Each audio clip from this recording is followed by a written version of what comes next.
बहुत सारे बच्चों को और बहुत सारे बड़े लोगों को मैंने देखा आजकल एक बहुत कॉमन प्रॉब्लम हो गई है, लेथार्जी।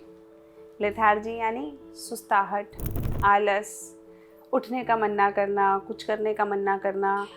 कई बार बच्चे आके कहते हैं कि मैम पढ़ना है, बहुत कुछ करना है, ड्रीम्स हैं, मेहनत भी करनी है। उन्हें भी पता है ड्रीम्स है, मेहनत करनी है, लेकिन जब वो सुबह उठते हैं तो उठने का मन नहीं करता। और अगर उठ जाते हैं तो ऐसा लगता है नहाना नहीं है। और जब नहाने लगते हैं तो लगता है अब कहीं जाएंगे, क्लासेस करेंगे। तो ये जो आपके अंदर लगातार एक लेथार्जी की फीलिंग रहती है अगर, तो यानी कि कुछ तो गड़बड़ है जिसे ठीक करना पड़ेगा। ऐसे ही मैंने बड़े लोगों में भी पाया कि बहुत बार जब मैं उनसे बात करती हूँ या वो अपनी कोई प्रॉब्लम्स मुझसे शेयर करते हैं तो अक्सर सबसे बड़ी प्रॉब्लम होती है। ऐसे ही बड़े लोगों में भी मैंने पाया कि आजकल बहुत सारे चैलेंजेस वो लोग फेस कर रहे हैं। मैंने लेडीज़ से सुना कि अरे मेरा एक्सरसाइज करने का मन नहीं करता, मुझे पता है एक्सरसाइज करनी चाहिए, या मेरा काम पे जाने का मन नहीं करता, या मेरा घर के काम करने का मन नहीं करता। बड़े लोगों में मैंने देखा कि वो लोग अक्सर थके थके रहते हैं, और जब वो ज़्यादा थके थके से रहते हैं अक्सर मैंने देखा उनकी बीमारियां बढ़ जाती हैं। वो अपने आप को ज़्यादा बीमार महसूस करने लगते हैं और उन्हें लगता है कि अरे हाथ में दर्द है, पैर में दर्द है। कई बार सच में बीमारी के कारण भी होता है, लेकिन अक्सर जो हमारे बीच में, हमारे साथ रह रहे लोगों में जो ये आलस आ जाता है, जब ये हमारे भीतर ये निराशा सी एक आ जाती है कि हमसे नहीं होगा या हम नहीं कर पाएंगे, ये बड़ी कॉमन प्रॉब्लम होती जा रही है। अगर प्रॉब्लम है, मैंने अक्सर देखा है कि फिज़िकल थकावट नहीं है, ये मेंटल या स्पिरिचुअल थकावट है। हमारा शरीर तो जितना हम भागते हैं, जितनी मेहनत करते हैं, उतना ज़्यादा एक्टिव होता जाता है। आपने देखा होगा जो लोग बैठ जाते हैं वो बैठे ही रहते हैं। अगर आप लंबे समय से एक्सरसाइज ना करो तो आपके जोड़ जुड़ जाएंगे, यानी कि आपकी नीज़ हैं, एल्बोज़ हैं, गर्दन है, कमर है, ये सब आपस के अंदर और टाइट फ्यूज़ हो जाएगी और आपके दर्द बढ़ने लगेगा शरीर में। तो यानी कि फिज़िकल मूवमेंट बहुत ज़रूरी है, एक्सरसाइज बहुत ज़रूरी है। जैसा कि कहा भी जाता है कि movement is responsible for the fresh energy. जब तक आप चलते रहोगे, fresh energy, fresh water, fresh चीज़ें। नदी में भी अगर नदी रुक जाए तो बदबू आने लगती है, चीज़ें रुक जाती हैं। इसीलिए बहती नदी सबसे प्योर होती है, सबसे एक्टिव होती है। तो एक्टिव रहना फिजिकली बहुत ज़रूरी है। जब कभी आपको लगे कि आप ज़्यादा थक रहे हो तो सबसे पहले क्या करना है, उठ के कहीं पे वॉक करने चले जाना है। या नीचे पार्क पे वॉक करनी हो, और कुछ नहीं तो सूर्य नमस्कार कर सकते हो। हल्का सा वहीं पे जहाँ आप खड़े हैं वहीं पे जॉगिंग कर सकते हो। कुछ बेसिक बैठे बैठे भी एक्सरसाइज हो जाती है, हाथ पैर चलाना, ऐसे ऐसे करना, बहुत सारे हैं। आप देखोगे सिटिंग एक्सरसाइजेज यूट्यूब पे तो आपको बहुत सारी मिल जाएंगी।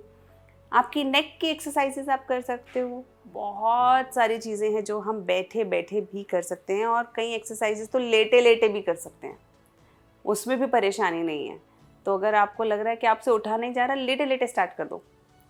यानी कि हमारे मन की प्रॉब्लम है, बॉडी की प्रॉब्लम कम है। सबसे पहला physical activity, increase your physical activity slowly and steadily. धीरे धीरे करके ये कोशिश करनी है कि जब भी मौका मिले आप धीरे धीरे करके अपनी फिजिकल एक्टिविटी को इंक्लूड करो अपनी उसमें। जैसे आपको लगता है कि 2 ही फ्लोर्स हैं तो लिफ्ट लेने की जगह पे सीढ़ियाँ चढ़ जाओ। अगर आपको लगता है कि ये सामान किसी और से मंगाने की जगह खुद भाग के ऊपर से कमरे से ले आओ या नीचे गाड़ी से ले आओ, ये भी फिजिकल एक्टिविटी है। हम लोगों ने सामान उठाना भी बंद कर दिया है। जिन लोगों के पास ज़्यादा सुविधाएं हैं वो तो अपना एक बैग भी नहीं उठाते हैं आजकल। तो कहीं ना कहीं वो भी हमारी मसल्स के अंदर वीकनेस लेकर आ रहा है। अपना बैग उठा लो जहाँ मौका लगे, अपना सामान खुद उठाने की कोशिश करो, अपना काम खुद करने की कोशिश करो।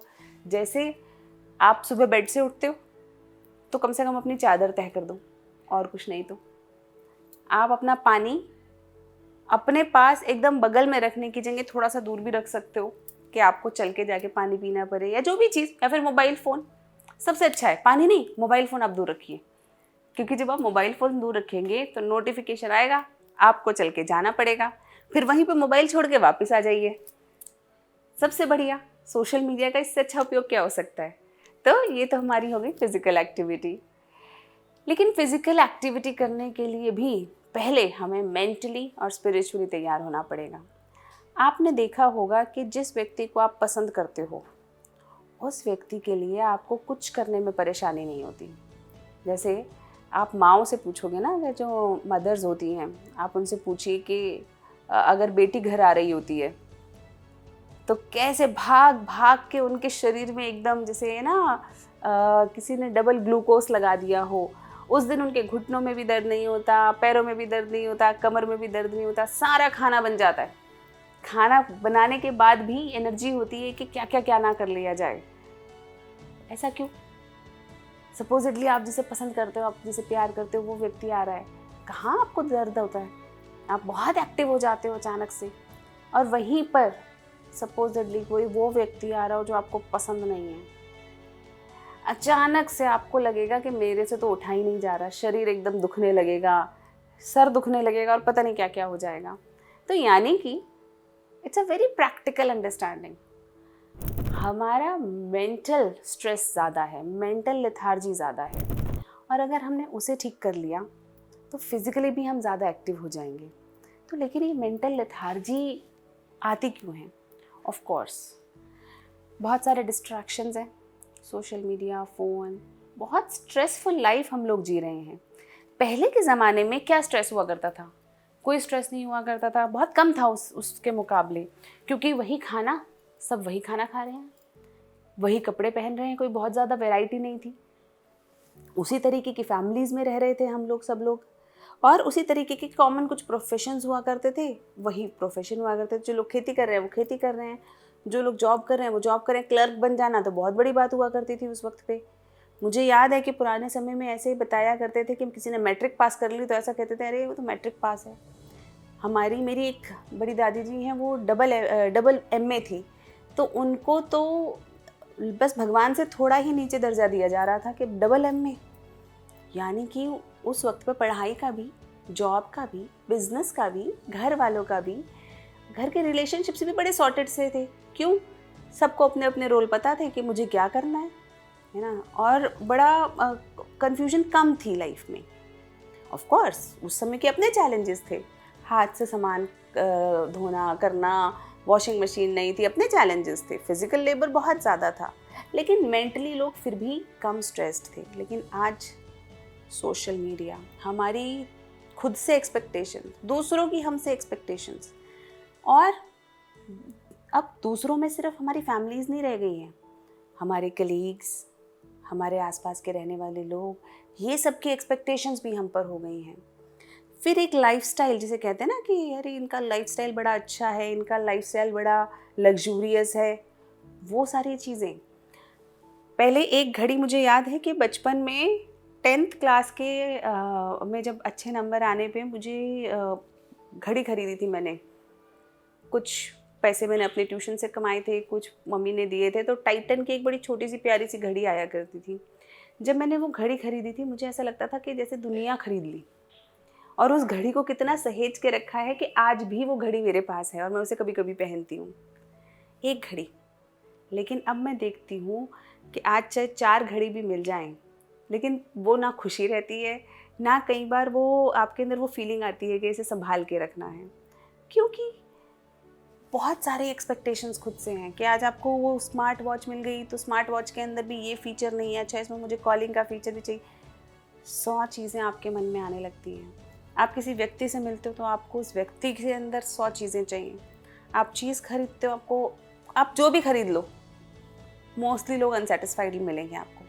आप फ़ोन खरीद के देख लो, आप कितना महंगा, कितने एडवांस्ड फीचर का खरीद लो, अगले 6 महीने में आपका डिससेटिस्फाइड होना तय है, क्योंकि उससे बेहतर फीचर आ ही जाएगा। आप कपड़े खरीद लो, महंगे कपड़े भी अगर आपने कभी खरीद लिए ना, तब भी आपको रियलाइज़ होगा कि किसी दूसरे ने आपसे महंगे कपड़े पहन रखे हैं, आपसे भी बड़ा कोई और ब्रांड पहन रखा है। तो satisfaction, mental peace is missing. और जहाँ ये मेंटल पीस मिसिंग हुआ, जहाँ हमारे, क्योंकि अब जब मेंटल पीस हमें खुद को ही, हम खुद ही अपने आप से सेटिस्फाइड नहीं हैं, तो मोस्ट प्रॉबेबली हम अपने आसपास वालों से भी सेटिस्फाइड नहीं हैं, अपने परिवार से भी सेटिस्फाइड नहीं हैं, चाहे वो आपका स्पाउस हो गया, चाहे आपके मदर फादर, इन लॉज, बेटा बेटी, फ्रेंड्स, सबसे हमें बहुत एक्सपेक्टेशंस, और उन्हें भी हमसे बहुत एक्सपेक्टेशंस हैं। तो यानी कि सब अनसेटिस्फाइड सी लाइफ जी रहे हैं। सबको लग रहा है कि पता नहीं दूसरा हमारे बारे में क्या सोच रहा है, हमसे क्या एक्सपेक्टेशंस लगाए बैठा है। सब एक दूसरे के बारे में ऐसे ही सोच रहे हैं और सब परेशान घूम रहे हैं। यानी कि ये जो मेंटल लेथार्जी की कॉमन प्रॉब्लम चालू हुई है, उसका root cause is this, the expectations we have put on ourselves and others. It's okay, it's your life.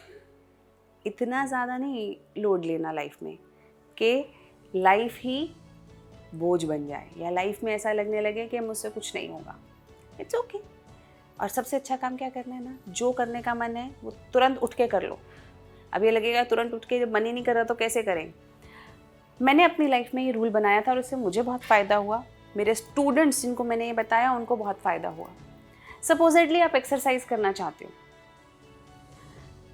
तो कोई टारगेट मत बांधो कि मुझे 1 घंटा एक्सरसाइज करनी है या आधा घंटा एक्सरसाइज करनी है। कोई टारगेट नहीं आपके पास। आपको बस उठ के एक बार एक्सरसाइज करना शुरू करना है। फिर आपके पास समय हो, टाइम हो, तो आप 5 मिनट बाद उसको कंटिन्यू रखो। और अगर आपको लगता है कि नहीं मैं सिर्फ 5 ही मिनट एक्सरसाइज कर सकता हूँ या 1 ही मिनट कर सकती हूँ, तो 1 ही मिनट करो। पर लेकिन डेली अगर आपने सोचा है तो वो ज़रूर करो। उसके अंदर ये मत करो कि अरे अब नहीं, वो उतना तो आपको देखो एफर्ट डालना पड़ेगा, लेकिन तुरंत उठो, एक बार 5 मिनट की एक्सरसाइज कर लो। बुक नहीं पढ़ी जा रही है आपसे, कोई बात नहीं, 5 मिनट की बुक पढ़ लो, ज़्यादा देर नहीं, 5 मिनट। और बहुत बार आप देखेंगे कि जैसे ही हम कोई एक्टिविटी शुरू करते हैं वैसे ही हमारा और मन करने लगता है उसको करने का। जैसे एक्सरसाइज करना शुरू कर दोगे ना तो 2-4 दिन बाद ऐसा लगेगा कि चल 5 मिनट और कर लेती हूँ। उसी तरह बुक पढ़ने लगोगे तो लगेगा 2 पन्ने और पढ़ लेती हूँ। उसे आपको जो भी काम करना हो डू इट, धीरे धीरे करके। जैसे जैसे आप उस काम को करते जाओगे आपको रियलाइज़ होगा कि आपके मेंटल ब्लॉक्स भी धीरे धीरे ख़त्म हो रहे हैं, क्योंकि आप अपने आप की, पहले तो आपने एक्सपेक्टेशंस कम कर ली। अब आपने ये तो कहा नहीं कि मेरे को तो डेली 1 घंटा एक्सरसाइज करनी है, क्योंकि 1 घंटा नहीं कर पाओगे, आपको भी पता है मन में। लेकिन आपने 5 मिनट करी, आप उसी में खुश हो। आपने चाहा था कि आप बुक पढ़ लो, 2 ही मिनट पढ़ो। आपको लगता था कि मुझे मम्मी को कॉल करना चाहिए, 1 ही मिनट करो, लेकिन कर लो। क्योंकि क्यों, अगर आपने 1 मिनट के लिए भी कॉल नहीं करा तो आपको गिल्ट होता रहेगा, अरे कॉल नहीं किया। दूर दराज का एक दोस्त है जिससे बहुत लंबे समय से हेलो हाई नहीं हुई, कोई बात नहीं, बस कॉल करो या उसे सिर्फ एक मैसेज डाल दो, how are you, hope you are well, just got I just got और rather I just had a remembrance of you, बात खत्म। वरना हम वो जो दिमाग का गिल्ट है, दिमाग की जो एक्सपेक्टेशंस हैं, उन्हें लिए बहुत लंबे समय तक घूमते रहते हैं और फिर हम लोगों को रियलाइज़ होता है कि एक्चुअली में करा कुछ नहीं, सर पे पूरा दिन बोझ है लेकिन हुआ कुछ नहीं। तो उस चीज़ से हमें बचना है। लास्टली स्पिरिचुअल बर्डन से भी बचना है। बहुत बार हम लोग स्पिरिचुअली फटीग्ड हो जाते हैं। जैसे इस पे मैं कभी वैसे लंबी चर्चा करूँगी, लेकिन जो लोग भगवान पे विश्वास करते हैं, कई बार उन्हें ज़बरदस्ती ये महसूस करवाया जाता है कि भगवान पे विश्वास करना गलत है और इसलिए उन्हें भगवान पे विश्वास नहीं करना चाहिए या अपने रिचुअल्स को फॉलो नहीं करना चाहिए, क्योंकि साइंस कहता है कि ऐसा नहीं करना चाहिए। और अब वो साइंस के इन्फ्लुएंस में आके मन है, अच्छा लगता है पूजा करना, भगवान को याद करना, लेकिन नहीं कर रहे। उसी तरफ से दूसरे ऐसे लोग हैं जो भगवान को नहीं मानते, जिन्हें रिचुअल्स करना अच्छा नहीं लगता, लेकिन परिवार, पेरेंट्स, आसपास का समाज ज़बरदस्ती उनके ऊपर ये विचार थोपता है कि अगर तुम्हें करना है तुम्हें करना पड़ेगा, नहीं तो तुम हमारी डिसरिस्पेक्ट कर रहे हो। तो यानी पेरेंट्स कई बार इतना ज़्यादा इस चीज़ में इंडल्ज हो जाते हैं कि वो इस बात को नहीं समझते कि बच्चा उनकी प्रॉपर्टी नहीं है, उसके अलग विचार हो सकते हैं, या जो भी हमारे आसपास के ऐसे लोग हैं। कई बार जिस चीज़ को हम मानना चाहते हैं उसको नहीं मान पाते मन से, यार जिस चीज़ को नहीं मानना चाहते उसे ज़बरदस्ती हमसे करवाया जाए। तो ये जो ज़बरदस्ती के सौदे होते हैं ये हमारे मन में कहीं ना कहीं दब के बहुत परेशान करते हैं। जैसे कहते हैं ना, दबा हुआ नासूर, देखो ऊपर का ज़ख्म होता है तो दिखता है, उसका इलाज भी जल्दी हो जाता है, एंटीबायोटिक भी लगाई जा सकती है, लेकिन जो ये दबे हुए ज़ख्म होते हैं, दबे हुए नासूर होते हैं, ये बड़ी प्रॉब्लम करते हैं। तो देखिए आपके अंदर ऐसे कौन कौन सी ऐसी बातें हैं जो आपको परेशान कर रही हैं। रिजॉल्व देम सिंपली, बहुत ज़्यादा कॉम्प्लिकेटेड नहीं सोचना, सिंपल सोच के उसे रिजॉल्व करना है। एक चीज़ करनी है कि जो करने का मन करे, चाहे 1 मिनट करो लेकिन कर लो, उसे अपने शेड्यूल में इंक्लूड कर लो। Slowly and steadily you will realise कि धीरे धीरे लेथार्जी भी कम हो जाएगी। Thank you so much.